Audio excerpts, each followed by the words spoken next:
Today we are back again with Don't Crack the Prussian Motocross second part. In the first video we can see the fight between Ferrandis and Jeffrey Herlings in the first stage of MX2 in Qatar 2016. Ferrandis dictated the pace for the most of the race, but with 5 laps to go Jeffrey Herlings was able to pass Dylan and win the race and the entire Grand Prix.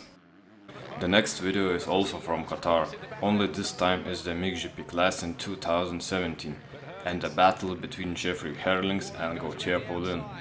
It was Jeffrey Herlings' debut season in the 450 class. Gajser was in prime at the time. In the first race, Herlings had a solid start and held 6th position for 6 laps, but was closely followed by Gajser, who took the lead on lap 7. Jeffrey had a bad stretch after that and finished outside the top 10, but the fight was worth watching. We've got a race on here.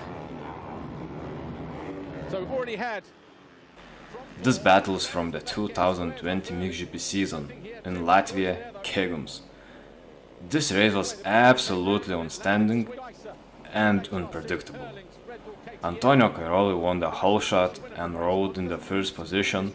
Second was Jeffrey Herlings, who passed Qairoli already on the second lap, and Arminas also passed Cairoli and rode a wall drive behind Jeffrey Herlings and waited for a mistake. In the 14th lap, Jeffrey Herlings fell disappointingly together with Qairoli, and AJ from Lithuania became the leader of the race. Jeremy Seaver was second, and Herlings, Qairoli and Gajser fought for the third position until the end of the race. In the end, Herlings crossed the finish line in the third place. Through that combination and save a massive amount of time. Bingston has really held his own. Going to move up the inside of Tonkov, but he gets the front wheel. This battle is from the 2020 MXGP season in Latvia, Qairoli. This race was absolutely outstanding and unpredictable. Qairoli won the whole shot and rode in the first position.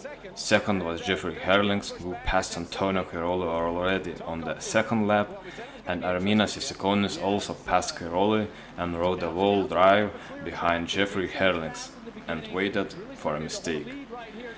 In the 14th lap, Jeffrey Herlings fell disappointingly together with Qairoli, and AJ from Lithuania became the leader of the race. Jeremy Seaver was second, and Herlings, Qairoli and Gajser fought for the third position until the end of the race. In the end, Herlings crossed the finish line in the third place. And I wouldn't be surprised if we see a little bit of a retaliatory pass payback here. And it might be in the same place where he passed Gajser. Arguing on a mistake there. Cairoli runs wide coming out of turn 2, and it's a drag race down the straight. Cairoli stays out of trouble. He moves aside and lets go through because he... This time we are going to Thailand, MXGP race in 2016. Qairoli won the whole shot and dictated the pace of the race for almost more than half the race, but close behind was Romain Febvre in second position and Gajser in third position. 7 laps before the end of the race, Romain Febvre risk paid off and he overtook Qairoli, but Cairoli wasn't ready to give up and tried to regain the lost lead. But for all Cairoli's questions, Romain Febvre had answers. Gajser also tried to take Cairoli's second place at the end of the race, but unsuccessfully. Breathe a huge sigh of relief. Cairoli comes over the little sections and then cutting down in this corner. He's getting a better drive where Jorge's going out deep, getting in the deeper berm. In the first MXGP race of the day, it was Jeffrey Herlings with the foxhole shot as he led the way ahead of Ben Watson, Jorge Prado, Jeremy Seaver and Calvin Blonderen. Gajser was one of the unlucky riders to crash in the first turn and then push his way to 19th position by the end of the race to score 2 vital championship points.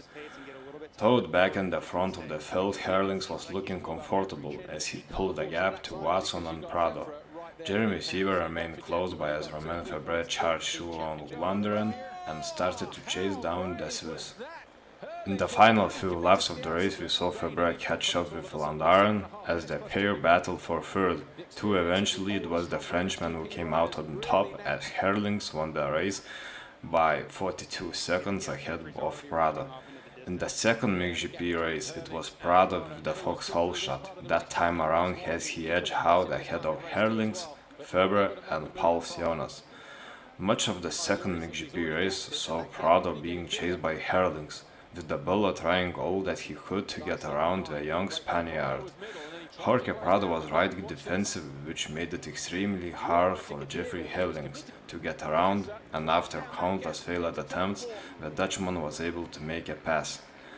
While Prado and Herlings were busy battling in front, Romain Febvre was not too far behind as on overall occasions the Frenchman was within striking distance of the pair. In the end, Jeffrey Herlings was the race winner with Prado second and Febvre closely behind in third. With a 1-1 result, Jeffrey Herlings to the top step of the podium, with Jorge Prado in the second and Febvre third. From the inside this time around, carries that momentum around the outside. I think it was just as well because Gajser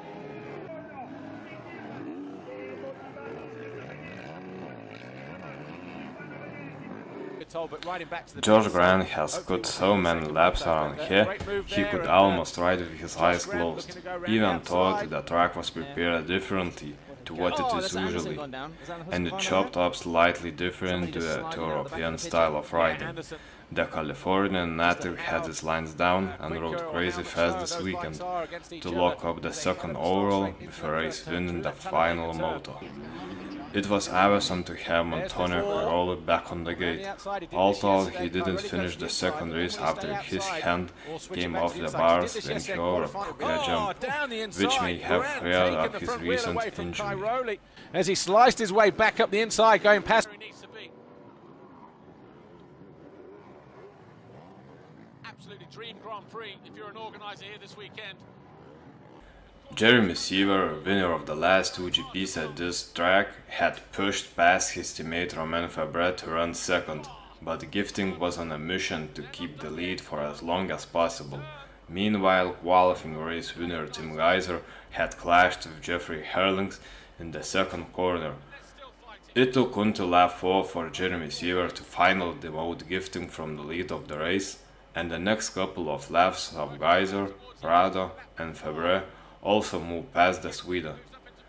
Jeffrey Herlings was making a slow recovery this time, having passed Gifting for 6th lap on 8, but it took him another 7 laps before he could get around Calvin Landaren. Tim Gajser continued to press Prado for the lead, but couldn't prevent the Spaniard from taking his 13th GP race win of the season. As he goes by and then almost loses a position. And Koldenhoff finds his way through as well. So